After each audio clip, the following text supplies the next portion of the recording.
Hello everyone. अभी हम सुनने जा रहे हैं सुषमा मुनि रचित कहानी असंतोष। लाली ने बचपन में सुहास की उतरन पहनी होगी। इधर 13-14 साल की होते ही साड़ी पहनने लगी थी। बाकी तीनों बहनें सुहास की उतरन पाकर खुश हो जाती, जबकि लाली अपनी साधारण सूती में विभोर रहती। लाली का संतोष सुहास को त्रास देता।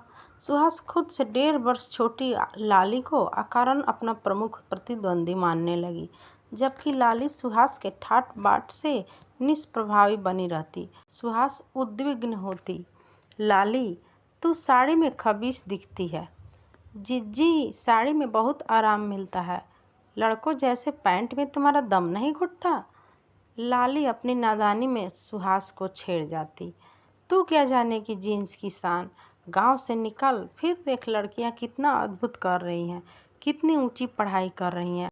तो हम भी 8वां पास किए हैं अच्छे नंबर से। तेरे लिए बहुत है। तुझे घर गृहस्थी ही तो संभालनी है। लड़की जात तो घर गृहस्थी ही देखती है जीजी। इसलिए जीजी, तुम दिन भर चौका चूल्हा देखती हो, पहनने ओढ़ने का शऊर नहीं सीखती। जीजी, तुम कपड़ा लता दे देती हो तो हमारा दर्द छिपा रहता है, वरना। संखी की बात सुनकर सुहास के मुख पर विजयी का भाव छा जाता। 2 खेमे बन जाते, लाली अकेली और सुहास की ओर सब, सुमति, संखी, सरोजिया। सब सुहास को घेर कर शहर के किस्से पूछती। जीजी, शहर के किस्से सुनाओ।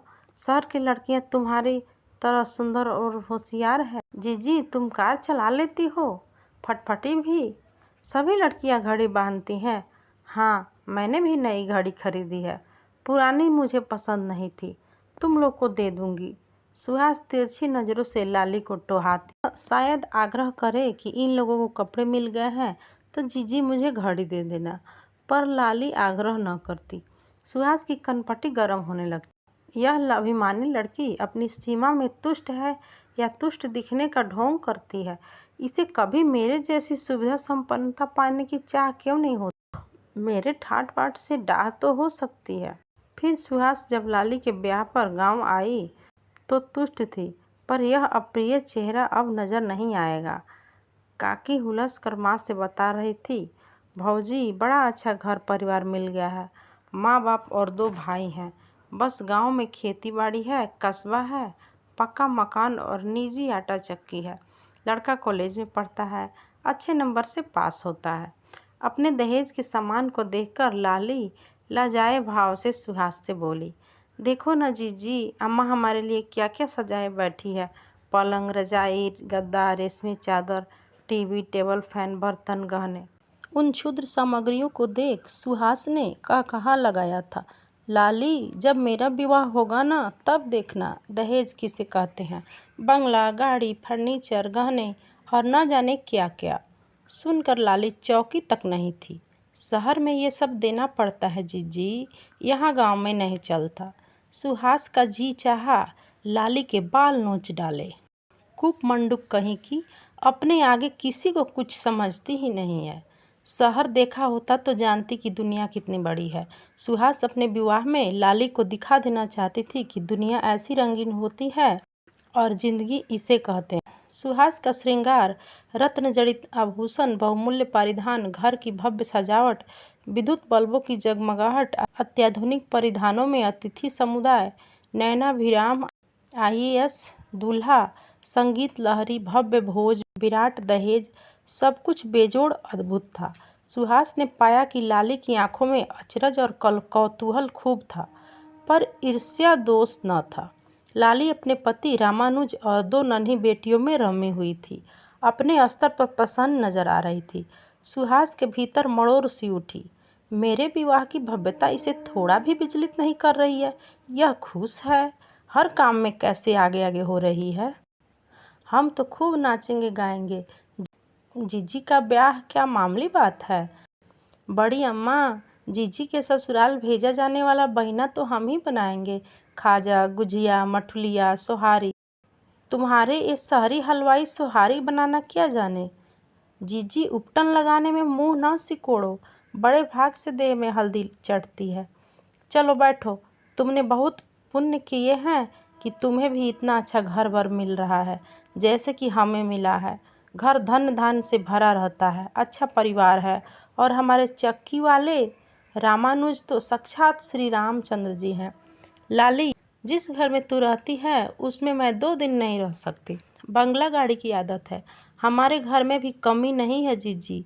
खूब बड़ा हवादार घर है, परिहारिन कहारिन लगी है, खूब आराम है। सुहास विक्षुब्ध हुई। मेरे ठाट बाट देख कर भी इस बड़बोली का सुख समृद्ध मापने का मापदंड नहीं बदला। ये अपने स्तर पर खुश है या मेरे ऐश्वर्य को अनदेखा कर मुझे तंग करती है? मुझसे प्रभावित नहीं होती, क्या मेरी बराबरी करना चाहती है? मैं इससे कुछ लेना नहीं चाहती बल्कि देना चाहती हूँ। बस ये भी अपनी बहनों की तरह मेरी चाकरी चटुकारी करे, मेरे अभिमान को तुष्ट करे, खुद को छोटा समझे। पर ये बेवकूफ़ फिर तमाम व्यस्तताओं के बीच एक लंबा वक्त सरक गया। सुहास 2 बेटों की माँ बन गई। लंबे समय से किसी से मिलना नहीं हुआ। अब बाल गोपाल के ब्याह में जाकर देखना चाहती थी कि लाली अब भी चहकती फिरती है या अभावों ने उसकी रीढ़ तोड़ दी है। बेवकूफ़ी में गिरावट आई या अब भी वैसे ही गंवार है। सुहास अपने पति श्रीकांत को बड़े प्रयास के बाद गृहग्राम चलने के लिए सहमत कर सकी। वे विमान में बैठने तक झल्लाते रहे। गांव की सड़ी गर्मी सहन नहीं होगी, प्रदूषित पानी से बच्चों को संक्रमण हो सकता है। सुहास, और तुम्हारे गांव में तो एक ढंग का डॉक्टर भी नहीं मिलेगा।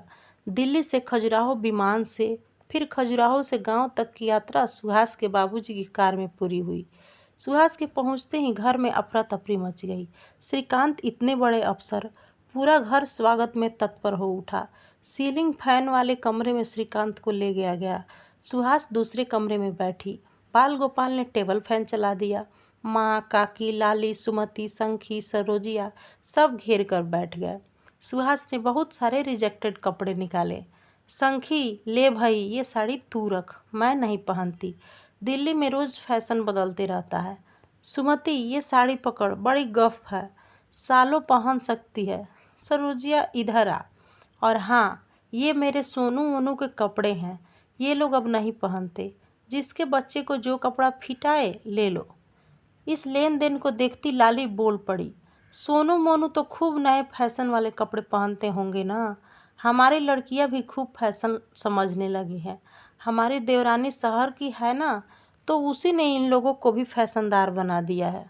सुनकर लाली को साड़ी थमाने जा रहे सुहास के हाथ ठिठक गए। इस अभिमानी को साड़ी देना व्यर्थ है, दूर से देखे और ललकती रहे। इधर सरोजिया सुहास के वैनिटी बैग को कौतुक से सहला रही थी। सुहास ने झिड़का, क्या समझ रही है सरोजिया, इसमें मिठाई नहीं है, मेकअप का सामान है। तुम सबको क्रीम पाउडर परफ्यूम लगा दूंगी। संखी थिरक उठी। जीजी, तुम आ गई हो तो हमारा भी रंग जम जाएगा। बाल गोपाल पूछने लगा, जीजी, तुम्हें हवाई जहाज़ में बैठने में डर नहीं लगता? नहीं, सोनू मोनू तक नहीं डरते, खूब मज़े लेते हैं। हाँ जीजी, आजकल के बच्चे बहुत होशियार हो गए हैं। हमारी लड़कियां जब बाबूजी की कार में बैठकर यहाँ आई इतनी खुश थी कि पूछो मत। लाली का ब्यौरा सुन सुहास को लगा कि लाली उसके बराबर खड़ी होने का प्रयास कर रही है। किस तरह समझाया जाए? 100 जन्म ले लेगी तब भी मेरी बराबरी नहीं कर सकेगी। सुहास का जी चाहा कि चीखे, लाली, तुझे मेरा वैभव थोड़ा भी संतरास नहीं देता। तू कभी असंतोष व्यक्त कर देगी तो क्या तेरी माँ नानी हो जाएगी? तू क्या मुर्दा है जो तुझे मेरे अच्छे कपड़े गहने नहीं लुभाते?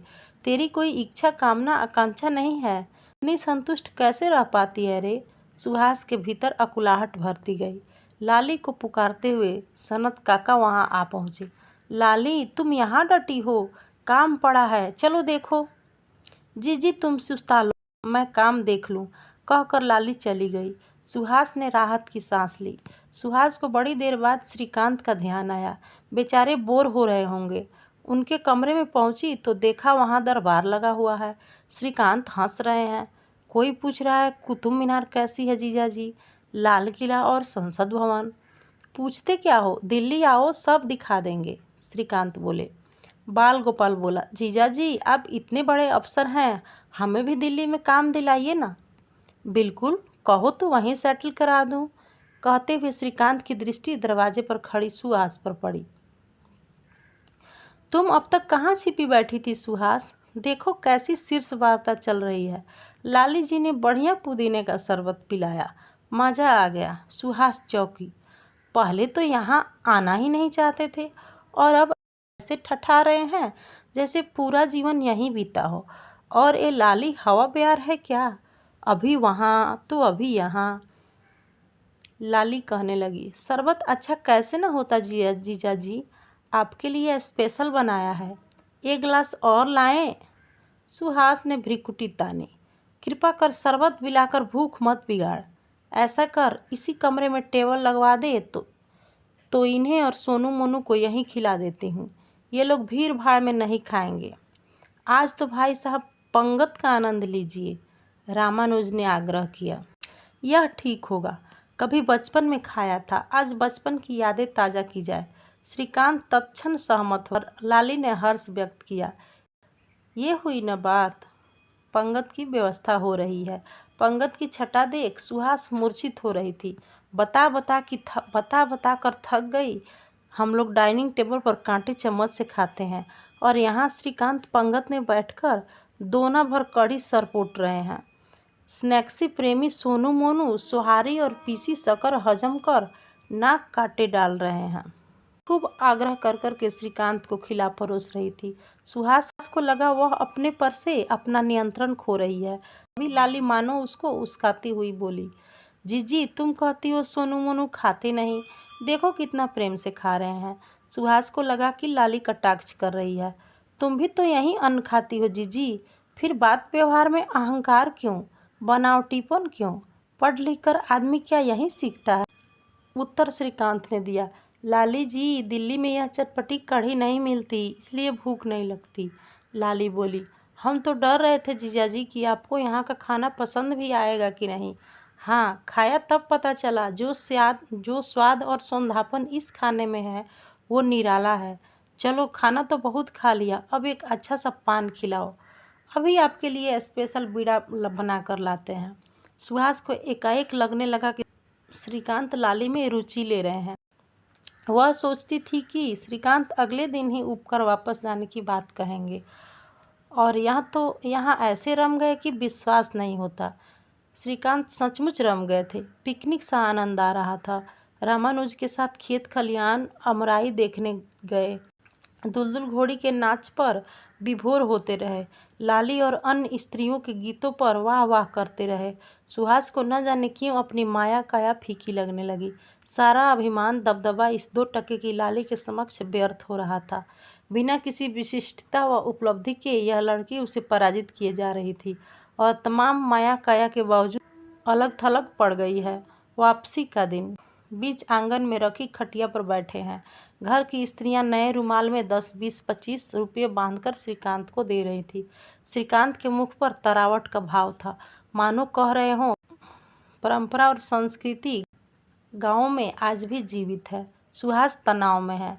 श्रीकांत कैसे हाथ बढ़ा बढ़ा कर रुपये लिए जा रहे हैं, मालूम होता है कभी रुपये देखे ही न हो। श्रीकांत को समझना चाहिए कि पसरे हुए हाथों को देखने में जो आनंद है वो हाथ पसारने में नहीं। छी, कितना भोंडा प्रदर्शन कर रहे हैं। और यह लाली श्रीकांत को स्त्रियों का परिचय इस तरह दे रही है जैसे सबकी मंत्राणी यही हो। चलते समय इसके मुंह पर कुछ रुपये मारने होंगे, तभी इसका घमंड दूर होगा। सुहास बैग से रुपये निकाल कर आई तो देखा लाली सोनू मोनू के हाथ में 100-100 रुपये रख चुकी है। ये क्या कर रही है लाली? सुहास ने आपत्ति की। बच्चों को कुछ देना मेरा हक है जीजी। 4 दिन में ये दोनों ऐसे घुल मिल गए हैं कि इन्हें छोड़ने को जी नहीं करता। कहते हैं ना, मूलधन से सूद अधिक प्यारा होता है। लाली की बात पर श्रीकांत हंस दिए। लाली जी, मैं मूलधन हूँ या सूद? आप तो दोनों से बढ़कर हैं जीजा जी। आपको देखकर जाना कि शहर वाले भी हम गांव वालों जैसे सीधे सरल हो सकते हैं। लाली की आंखें भर आई। तो यह लड़की श्रीकांत को अपने स्तर का समझ बैठी है। यह सुखी संपन्न संतृप्त दिखने का दंभ छोड़ती क्यों नहीं? सुहास का जी चाहा कि सोनू मोनू के हाथ से रुपये छीनकर लाली के मुंह पर मारे। रख अपने रुपये, जानती हूँ तेरी औकात। श्रीकांत ने सुहास को स्मरण कराया। सुहास, बच्चों को कुछ दो।